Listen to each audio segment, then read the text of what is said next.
everyone, today I will show you how to change the alarm background on Android.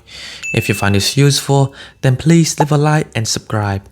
So first, you need to go to the clock where you usually set the alarm.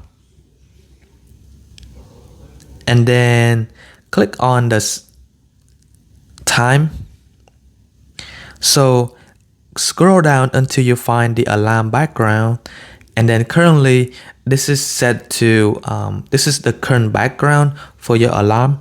If you want to change it, then you can click on the background and then click on whichever background you want to change to.